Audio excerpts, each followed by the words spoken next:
Welcome to miniatures.de, your military miniatures magazine.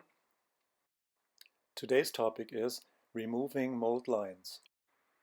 We will be using 1:72 scale plastic Prussian Feldjäger light infantry produced by HAT Industry in the United States.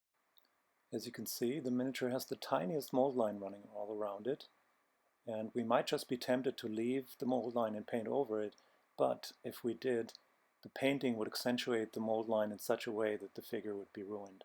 So we can't do that. We need to remove the mold line before painting the miniature. We would normally use a sharp scalpel blade to carve the mold line off carefully, but what we're doing here is we're using a soldering iron and a spatula tip for the soldering iron to just brush the mold line back into the miniature.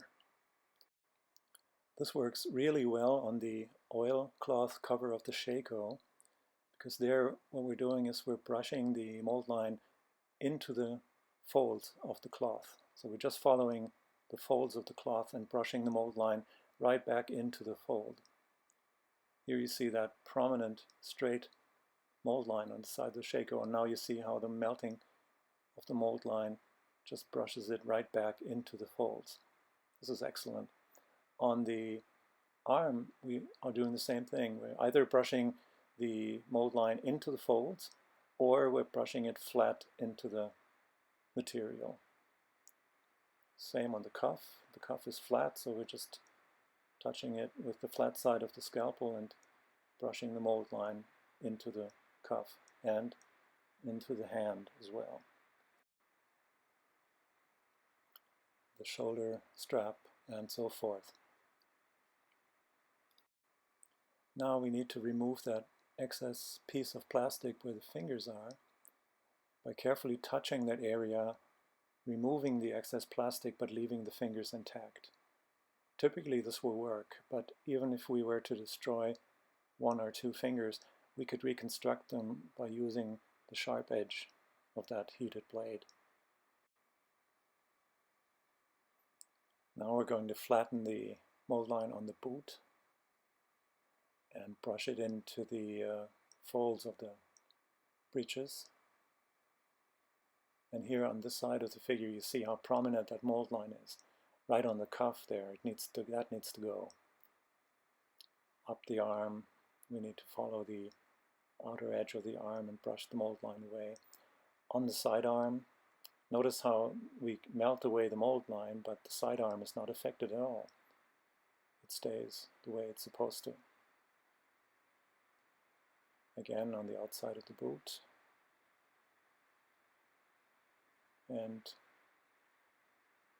here you can see the very prominent mold line running across the rolled greatcoat that figure is wearing.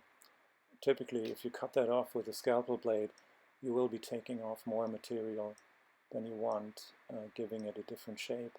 But by brushing the mold line into the greatcoat, we can keep the object completely intact. Just remove the mold line, that's it. And now we're going into the narrow part where the collar is and just below the ear to remove that mold line.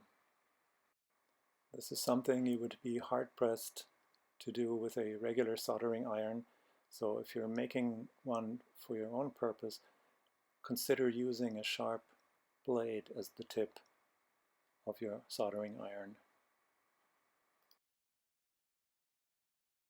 So that's already looking pretty good. We're going over some of the areas again to make sure that the mold lines are completely gone.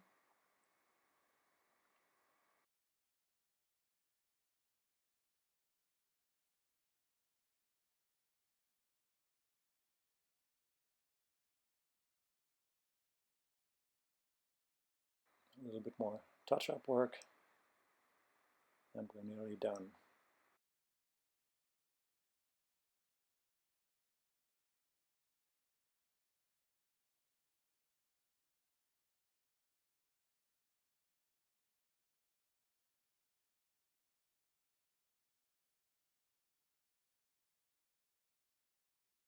There you have it. The miniature has been freed of all mold lines and is now ready to be painted.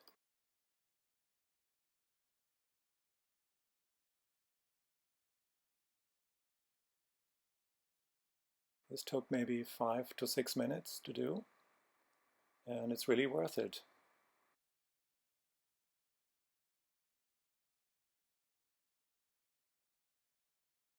Here's a comparison to the original figure with all its mold lines still in place.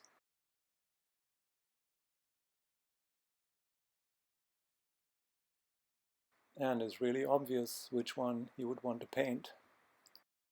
And here you see it really well. That figure on the left has a complete halo around it. Looks horrible, and you wouldn't want to paint over that. Whereas the figure on the right has been freed of all mold lines.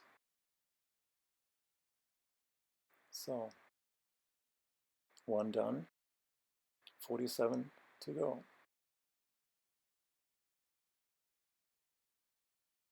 This figure has a damaged rifle strap, and there is some excess plastic right here, which we're going to melt carefully and draw across where the rifle strap is missing to reconstruct that.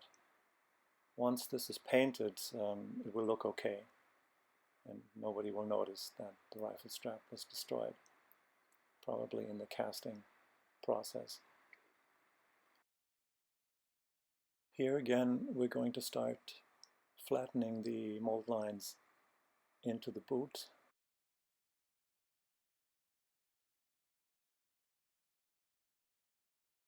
Trying to keep intact the folds right at the ankle. And now we're fixing that piece of excess plastic near the right hand. Notice how we can touch the area carefully and melt that excess plastic, but that the fingers stay intact. This is an amazing feature of this tool. Even if we were to destroy any fingers in the process, we could easily reconstruct them with the sharp edge of the heated spatula. Notice here that the temperature has gone up to a point where the plastic is melting too quickly. We need to turn down the heat on the spatula. Turn it down from 7 to 6, which means that we may have to go over certain areas more than once, but we have more control in the process. Now, using the sharp edge of the spatula to fix the line of the cuff, and then the flat side to reshape the cuff and flatten it a bit.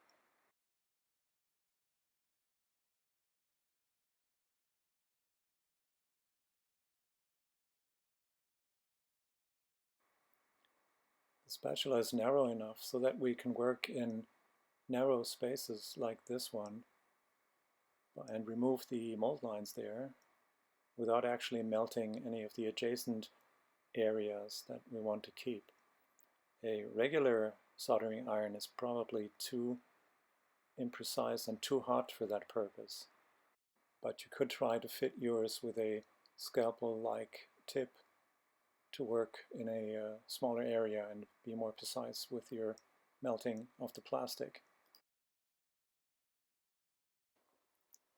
Remember to work in a well-ventilated area when you're soldering plastic miniatures, because these miniatures give off noxious fumes. The plastic melts and you can smell the plastic. So do it outside or do it in a well-ventilated room to protect your health. That's important. Consider using a fan to blow the fumes away from yourself while you're working.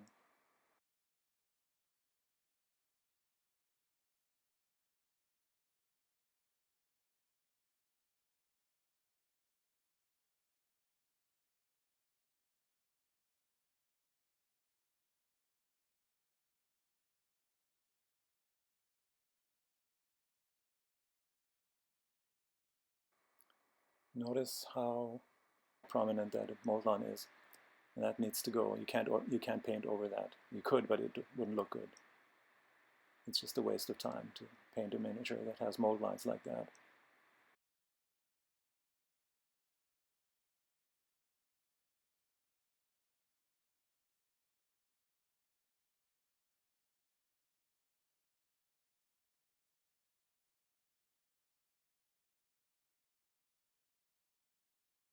As you can see, the heat setting to 6 that we have chosen is enough to remove the mold line without destroying the adjacent folds in the cloth.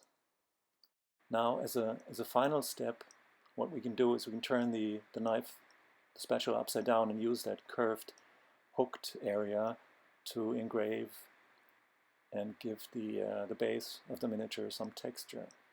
The base is completely flat on the top and it doesn't look realistic even after painting. When we mount this figure on a separate base for wargaming purposes, that base will be terrained using gravel and sand and other materials, but the top of the base is perfectly even, and now with the engraving tool we're changing that, we're giving it texture, and that texture can later be washed over or it can be dry brushed to look realistic.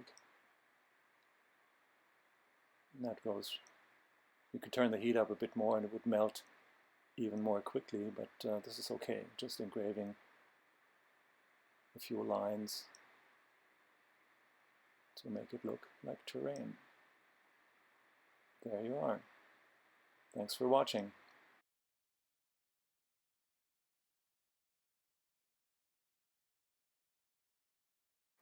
For more information, join us at miniatures.de.